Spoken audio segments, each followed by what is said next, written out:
Hi everyone, so I welcome you all to this mind map series. छोटे छोटे topics हैं। We have completed Government of India Act 1919। तो इसमें दो छोटे टॉपिक्स हैं, तो मैंने वो इसमें इंक्लूड कर दिए हैं, Simon commission and communal award. तो इसका जो बेसिक है, मतलब जो पूरा अच्छे से अंडरस्टैंडिंग वाला पार्ट है, आई होप आप लोग पढ़ चुके हो। बस इसमें हम थोड़ा ऊपर ऊपर से देखेंगे, will not go into that depth जो ज़रूरी है।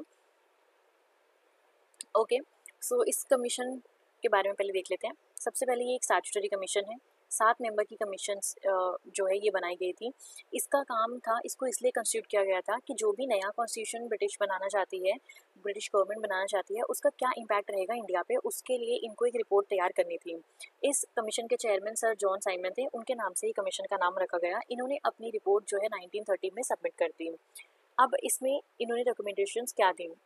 इन्होंने कहा डायरकी अबॉलिश कर दीजिए, कॉम्युनल इलेक्टोरेट को कंटिन्यू रखिए, एंड फेडरेशन, ब्रिटिश इंडिया का जो फेडरेशन है, प्रोविंसेस है, उसकी इस्टेब्लिशमेंट हो जाए और रिस्पॉन्सिबल गवर्नमेंट प्रोविंसेस में बना दी जाए। तो ये इनके कुछ रिकमेंडेशंस थे। अब यहाँ पर बहुत सारे रीजंस थे टू बॉयकॉट द कमीशन। उसमें से दो मेन जो है वो ये हैं कि सारे मेंबर जो कमीशन के थे, एक तो वो ब्रिटिशर थे, ठीक है, इंडिया का कोई भी मेंबर नहीं था। इंडिया के बारे में, इंडिया की कॉन्स्टिट्यूशन के बारे में बात करनी है और इंडिया का ही मेंबर नहीं रखा उन्होंने। तो ये पहला रीज़न था। दूसरा ये रीज़न था कि commission was appointed 2 years before the schedule. तो जो इन्होंने शेड्यूल किया था टाइम, उससे 2 साल पहले ही इस कमीशन को बना दिया गया और इंडियन पीपल जो थे उनको बिल्कुल भी इसमें इंक्लूड नहीं किया गया।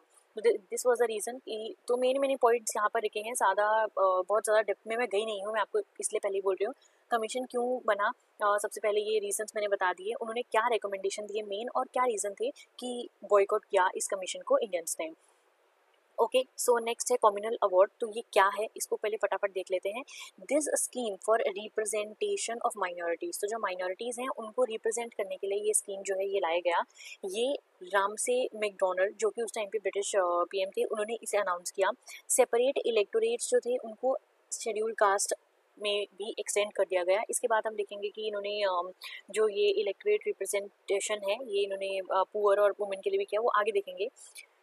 सो ये था। इसके अलावा गांधी जी जो थे उन्होंने फास्ट रखा पूना पैक्ट के ऊपर।